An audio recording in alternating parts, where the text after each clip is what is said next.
Première épître de Pierre, chapitre 2.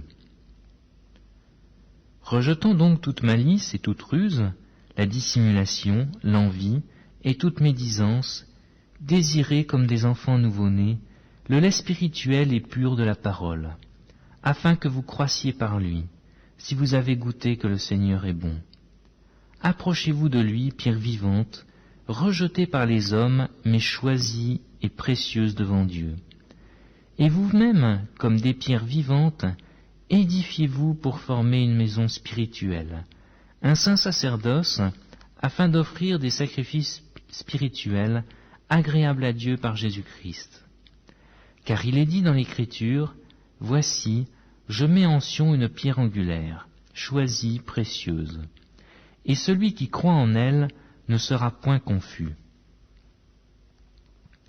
Son honneur se montre donc pour vous qui croyez. Mais, pour les incrédules, la pierre qu'ont rejetée ceux qui bâtissaient est devenue la principale de l'angle, et une pierre d'achoppement et un rocher de scandale. Ils s'y heurtent pour n'avoir pas cru à la parole, et c'est à cela qu'ils sont destinés. Vous, au contraire, vous êtes une race élue, un sacerdoce royal, une nation sainte, un peuple acquis, afin que vous annonciez les vertus de celui qui vous a appelés des ténèbres à son admirable lumière.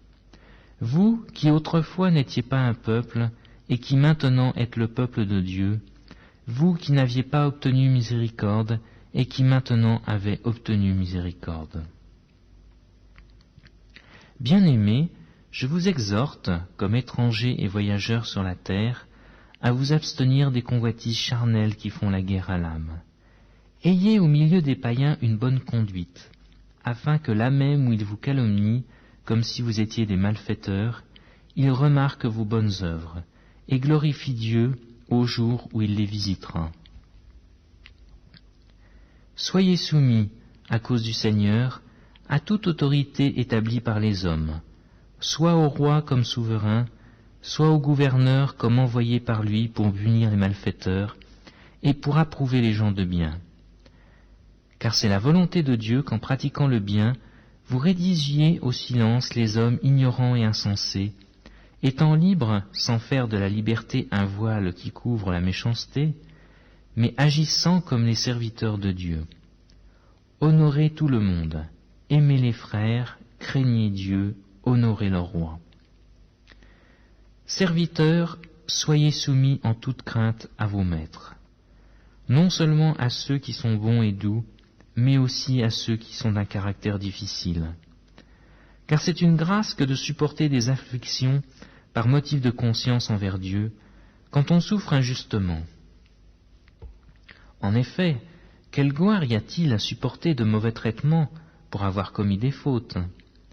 Mais si vous supportez la souffrance lorsque vous faites ce qui est bien, c'est une grâce devant Dieu.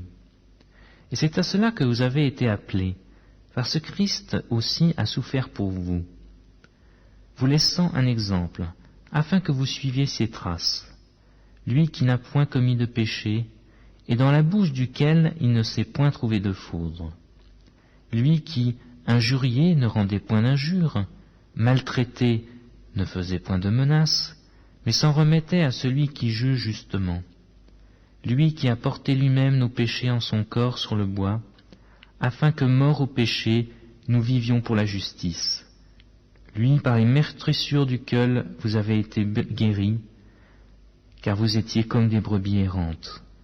Mais maintenant, vous êtes retournés vers le pasteur et le gardien de vos âmes.